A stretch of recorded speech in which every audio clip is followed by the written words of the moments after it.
Hello aspirants, welcome to simple classes. MSP से related कुछ important facts आज हम लोग डिस्कस करेंगे। एमएसपी से रिलेटेड कुछ न्यूज़ थी, वो सारी न्यूज़ का एक समराइज्ड वर्जन हम लोग अभी स्टडी करेंगे। ऑलराइट, या तो आप इसमें से अपने खुद के पर्सनलाइज्ड नोट्स ले सकते हैं या फिर बाद में हम लोग अपनी वेबसाइट पे बहुत जल्दी ये सारे पीडीएफ्स अपलोड करेंगे। यहाँ पे स्निपेट जो मैंने लिया है that is from the PIB only, इसको रीड आउट करेंगे। MSP approved for designated rabi crops for 2022 and 2023 during Rabi marketing season is higher और equal to 1.5 times the cost of production. Simple शब्दों में समझें, इसका कहने का मतलब है 2022 और 23 के लिए राबी क्रॉप्स का एमएसपी जो डिक्लेयर करा गया है दैट इज मोर देन और equal to 1.5 times of the cost of production. यानी फार्मर्स का जितना भी कॉस्ट ऑफ प्रोडक्शन लगा है राबी क्रॉप्स में, एमएसपी जो फार्मर्स को राबी क्रॉप्स पे दी गई है दैट इज मोर देन और equal to 1.5 times of the लागत यानी कॉस्ट ऑफ प्रोडक्शन। यहाँ पे आपसे यूपीएससी ट्रिक ये करके पूछ सकता है, राबी क्रॉप की जगह आपसे खरीफ क्रॉप डाल देगा,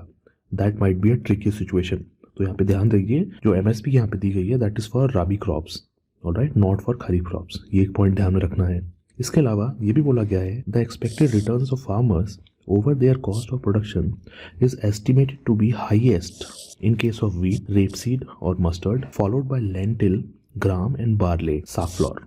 सिंपल शब्दों में देखा जाए इसका मतलब ये है जितने भी फार्मर्स को एक्सपेक्टेड रिटर्न्स हैं उसको अगर डिक्रीजिंग ऑर्डर में लगा दिया जाए, जैसे कि मैंने यहाँ पे ये आपके लिए मेंशन करा है, सबसे ज्यादा रिटर्न्स मिले हैं व्हीट और मस्टर्ड पे जो कि 100% है, समझ रहे हैं। उसके बाद नंबर आया है लेंटिल्स का, लेंटिल्स पे मिला है 79% जैसे कि यहाँ पे मेंशन करा गया है। उसके बाद आया है ग्राम यानी चना 74%। उसके बाद आता है बार्ले, बार्ले पे मिला है 60% का रिटर्न्स। एंड में आता है सेफ्लार, सेफ्लार बहुत लोग सोचते होंगे क्या है, इसको हिंदी में कुसुम बोलते हैं, ये सीड से तेल निकाला जाता है। ये ऑर्डर आपसे यूपीएससी पूछ सकता है, तो ये ऑर्डर भी ये डिक्रीजिंग ऑर्डर में, असेंडिंग या डिसेंडिंग ऑर्डर में ये ऑर्डर हमें पता होना चाहिए। यहाँ पे कुछ और इंपॉर्टेंट फैक्ट हम लोग एमएसपी से रिलेटेड कवर करेंगे। फाइनली एमएसपी डिक्लेयर करने से पहले एक बॉडी है जो एमएसपी रिकमेंड करती है गवर्नमेंट को कि इन पर्टिकुलर क्रॉप्स के लिए एमएसपी देनी चाहिए। उस बॉडी का नाम है CACP।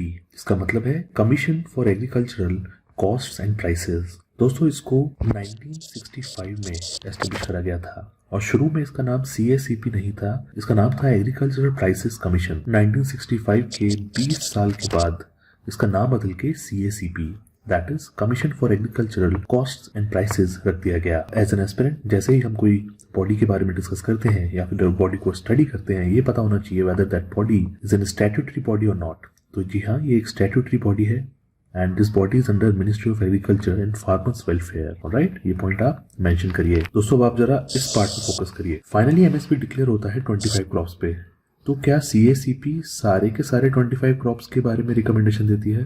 तो इसका आंसर है नहीं। CACP रिकमेंडेशन देती है सिर्फ 23 क्रॉप्स पे। ऑलराइट, ये पॉइंट आप यहाँ पे याद रखिए। इसके ऊपर यूपीएससी में क्वेश्चन भी बनाया जा सकता है। वो ये भी पूछ सकते हैं कि जितनी भी क्रॉप्स पे एमएसपी दी जाती है वो सारी की सारी रिकमेंडेशन CACP के द्वारा दी जाती है, वो स्टेटमेंट गलत हो जाएगा।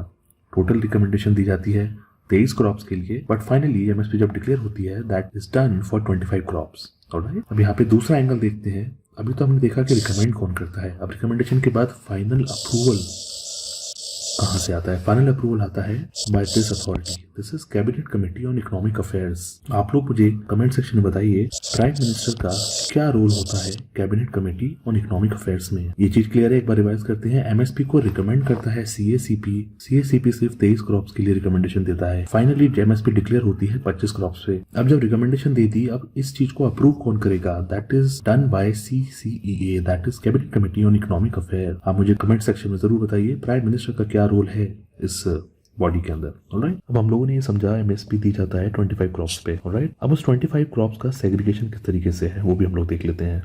इन 25 में से 7 हैं सीरियल्स, 7 ही हैं ऑयल सीड्स, 5 हैं पल्सेस, 4 हैं कॉमर्शियल क्रॉप्स एंड 2 हैं अदर क्रॉप्स। इसके अंदर कौन सी स्पेसिफिक क्रॉप्स हैं वो मैं आपको थोड़ी देर में बताता हूँ। ये नंबर क्यों हमें याद करना चाहिए? क्वेश्चन में स्टेटमेंट इस तरीके से बनाया जा सकता है कि पल्सेस के अंदर जितनी क्रॉप्स हैं जिनके ऊपर एमएसपी दी जाती है वो नंबर ज्यादा है as compare to oil seeds, या फिर वो नंबर ज्यादा है एज कम्पेयर टू सीरियल्स। तो आप वहाँ पे कंफ्यूज हो जाएंगे, बट अगर आपने ये चीज स्टडी करी है तो आपको क्लियरली पता होगा कि पल्सेस के अंदर एमएसपी पाने वाली क्रॉप्स कम है as compare to oil seeds और सीरियल्स। ठीक है, तो एक सीक्वेंस आप याद रखिए, कोई बहुत ज्यादा मुश्किल नहीं है। अब समझते हैं सीरियल्स क्या होते हैं। कुछ सीरियल्स के नाम जैसे पैडी हो गया, मेज हो गया, मिलेट हो गया, बार्ले या ragi, they all are examples of cereals. Oil seeds यानी वो सीड्स जिसमें से तेल निकलता है, जैसे ग्राउंडनट हो गया, सोयाबीन, सनफ्लावर, निगर सीड। ऑलराइट, पल्सेस यानी दालें, हम सब जानते हैं तुअर, मूंग, उड़द। कॉमर्शियल क्रॉप्स का कुछ एग्जांपल, कोपरा, शुगर केन बहुत ही फेमस कॉमर्शियल क्रॉप है, कॉटन और जूट। ये कुछ 4 फेमस कॉमर्शियल क्रॉप्स हैं जिसके ऊपर एमएसपी दी जाती है। और यहाँ पे 2 अदर क्रॉप्स दिया गया है। वो 2 अदर क्रॉप्स कौन सी हैं? पहला है तोरिया, okay, second is dehusked coconut.